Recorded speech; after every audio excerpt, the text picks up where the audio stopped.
As far as the 80% numbers with your run, we're looking like anything below a 13 flat. 13 flat is scoring 100%. You have your minimums, but remember when you're trying out for special forces, you're trying to max everything out. Today I'm talking about the biggest mistakes I see when people are training for Special Forces selection. Now this can be broadened out to some of the CIA jobs and some of the people in Green Berets getting ready for selection, other people getting ready for buds, for the SEALs. These are common themes of people that come to me. Most of them are back pain and they say, hey, my back's blown out. They may have made it through selection, but now they have the Q course as a Green Beret and they had 3 or 4 months or something in between and they are not ready. Their body is absolutely destroyed. In this video, I'm going to tell you what I've learned from the Berets and SEALs and other people from selection on how I've had them repair and get back operational ready. For those that don't know, my name is Brian Carroll. I live in Jacksonville, Florida. I'm a McGill Method certified provider, having powerlifted for over 21 years and ending on a high note of being the first person to squat over 1,300 pounds. I now work with people all over the world from both a virtual standpoint and in person here in Jacksonville, Florida, with injury, resilience, and performance enhancement. I'm not giving you medical advice. For more information, go to powerrackstrength.com. Thank you so much. Enjoy this video. The number one mistake that I see people make that are candidates for Special Forces is they test too much. Now, what do I mean by test too much? Of course, you have to be prepared for the test that you're going to have. For instance, let's just take a random template, a common template. One thing that you have to be able to do is deadlift your body weight from about your shoelaces, drag a dummy X amount of space, grab a ball, throw it over your head, do a certain amount of pull-ups, do a certain amount of sit-ups, and then be able to run a 2 mile in X amount of time. That's a lot of different strategies that you have to be good at. You have to be endurable but strong. You have to have flexibility but be stiff. And not to mention, you got to be able to ruck for 10 miles in Robin Sage if you're a Green Beret. Once you make it to the Q course, 10 miles with a 120-pound ruck with all your ammo and all this stuff to survive. That is not easy. So you need to be able to have the stiffness to do that, the flexibility to be able to pull a deadlift off your shoelaces, carry a ruck and be that rigid, and be able to do 60 to 70 sit-ups in 1 minute. This leads to a lot of problems. You can't test this all the time. You have to train for the tests.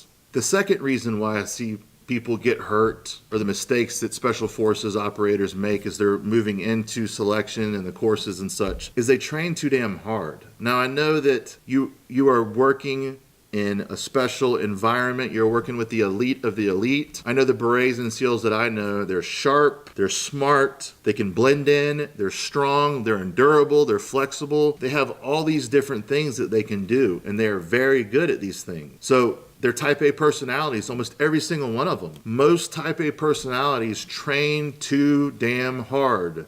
Their volume of training is way up here. You have to build up to that, and you have to have ebbs and flow in your training. You have to have peaking. I talk about peaking in 1020 Life. Peaking for a powerlifting meet and strength training is going to be different than peaking for selection or buds or the Q course or whatever it may be. But being as healthy as possible and as little detrained as possible while being peaked is very hard to do. You have to kind of pick your battles. So training too hard for too long and replicating the tests kind of go one and the same. If you're trying to get to a point where you can do 70 sit-ups pain-free without it killing your back, if you have a history of back injury, what I have my guys do is every once in a while you do sit-ups and you do anti-flexion exercises and anti-rotation exercises to be able to build up capacity to be able to nail your 70 sit-ups in under a minute. Maybe you do sit-ups every once in a while in training, but not to max. You don't max those in training. Don't test those. Point number one is you don't test those things often. You prep, you peak, you do a little bit of testing here or there, but you don't test every week. You don't train too hard. That's number two. You peak. You have your times where you train really hard with your running, with your rucking, with your carrying, with your lifting, with your deadlifting. I get all that stuff. You even got to do some swimming, but you've got to pick your battles. Looking for the answer to your sleepless nights, sore muscles, and better overall well-being? If so, PowerAct Strength CBD has you covered. All of our products are made of CBD isolate and have 0% THC. Meaning there are no worries of failing a drug test or the worry of feeling high.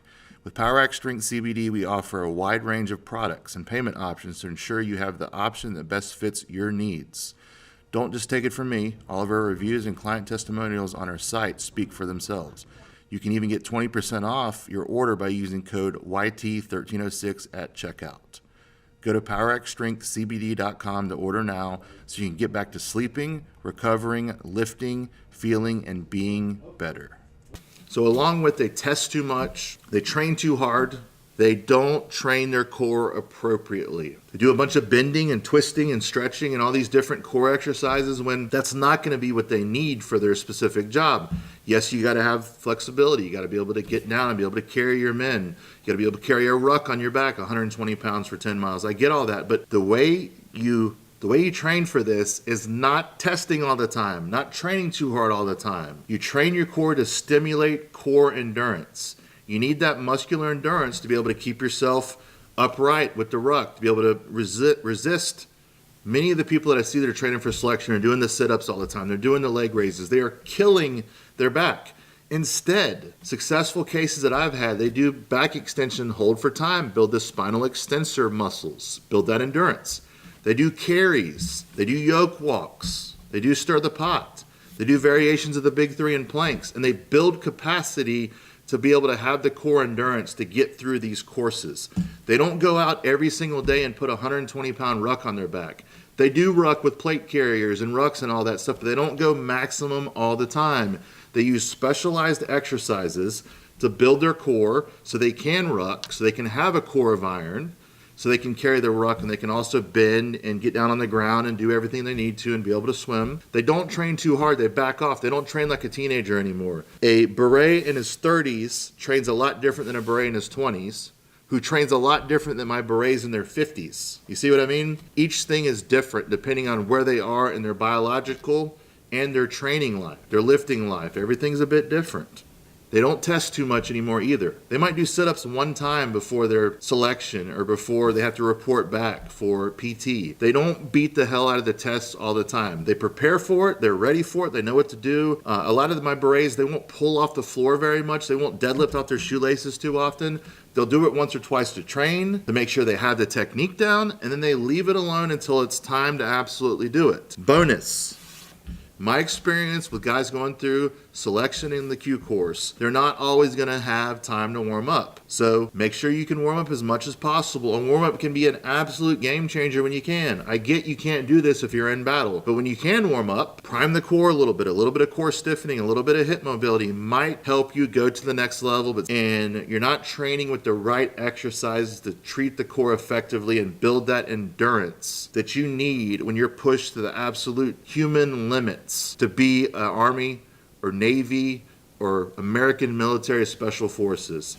I appreciate these guys. I love working with them. They're type A personalities, but a lot of them are simply causing their own demise with testing too much, training too hard, and training with the wrong core exercises. Remember, do enough to be great, not as much as possible. It does matter what you do, when you do it, how hard you do it. Put dollars in your bank account and don't remove them. Trust your program, trust your coach. Don't test all the time. Thank you so much. Hope you enjoyed today's video. Remember, like, subscribe, share, click the notifications because we drop videos twice a week. We also have a live stream every Friday where I answer your questions. Click below to see the latest video that we uploaded. Also, for our products, our CBD, our books that correspond with these videos, it's down in the description. For more information about all things Brian Carroll and PowerX Strength, go to powerxstrength.com. You could book a consult both virtually and in person with me. Enjoy your week, and thank you so much.